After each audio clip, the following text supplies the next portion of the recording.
Hey, this is Gary Orris coming at you with another talk on some medical issues and topics such as the death of American medicine. So the largest and fastest growing industry in the United States is the healthcare industry. Every aspect of the industry makes more money when patients are sicker. Medicine has become commercialized, and that is why costs go up as much and healthcare has gone down. The quality of healthcare has gone down. This involves insurance companies, pharmaceutical companies, hospitals, the government, medical journals, and even doctors, which I've already talked about. The problem with these entities were amplified by Obamacare, when power was taken from the doctors and patients and given to the insurance companies, the pharmaceuticals, and the hospitals. Let's discuss the pharmaceutical companies at this point. They are the top funder of politicians, the media, medical schools, medical research, and civil rights groups. As the #1 lobbyist in Washington, D.C., they spend over $370 million in 1 year in lobbying. And as I mentioned in the previous talk, Bernie Sanders has made $23 million off the healthcare industry. Commercialization of medicine has actually been going on for about 25 years. It's showing up in lectures and in studies. The information that was being published in medical journals was not the same information that was being given to the FDA by the pharmaceutical companies. So the FDA would approve medicines because of what they saw looked good, and the FDA, unfortunately, is also tainted. It is a given fact that an FDA chairman, when they retire, he or she gets hired by a pharmaceutical company for millions. They are bought and sold. We'll talk about the FDA more when I discuss the government. An example of this deceit by the FDA and the pharmaceutical companies is when Vioxx came out, and this has been 20-something years ago. There were published articles about it that did not disclose the increased risk of heart attacks that was seen in the studies.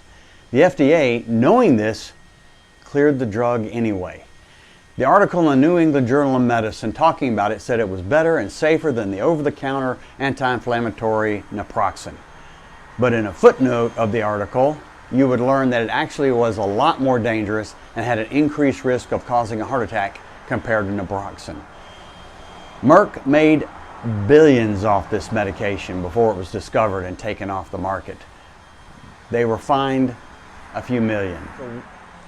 So why would they be discouraged from going forward in this manner if they're still going to make a lot of money on it, even though they killed a lot of people?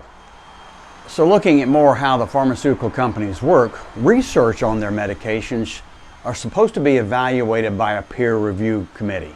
In other words, doctors study the research and decide if the medicine is safe and if it's effective. Pharmaceutical companies don't give the peer review group all the research that was done. You're like, well, why wouldn't they? They don't have to give up all the detail for the research because they claim some of it is proprietary information, and because of the trademark, they don't have to give all the information. Some of the information could be dangerous to the public or their pockets. Therefore, no research is truly peer-reviewed.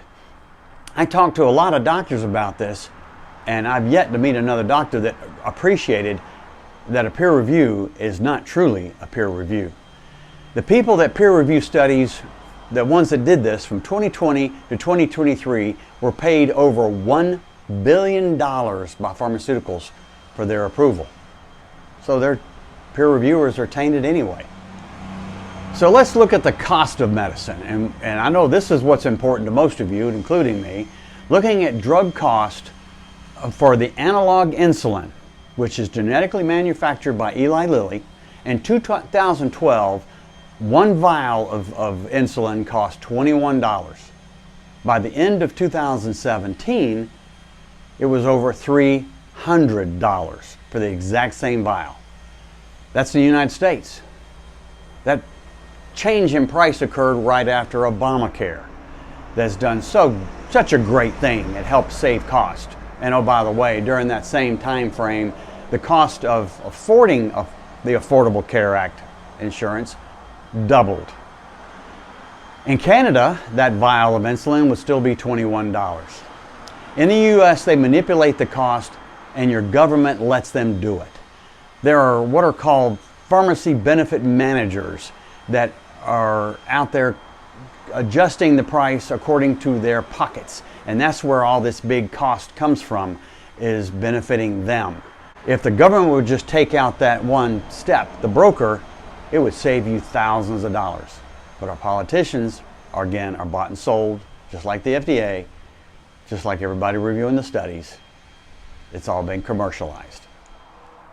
Another example of cost involved my daughter, and this actually didn't surprise me. I sent her to the CVS because the medicine I wrote for her was in GoodRx, and the cost should have been $47 cash by GoodRx. She left and looked at her receipt. It had $300 on it for the medicines. She's in a panic, thinking, what happened to the $47? I said, go back in there, explain to the pharmacist this was supposed to be GoodRx and not filed through any kind of insurance. She went back in, and thank goodness they did give her back and only charged her $47. A $253 difference. Why is that? When it's filed through insurance with the pharmacy management broker, and only $47 with GoodRx. If that happened in any other industry, that company would be bankrupt, and instead, they flourish.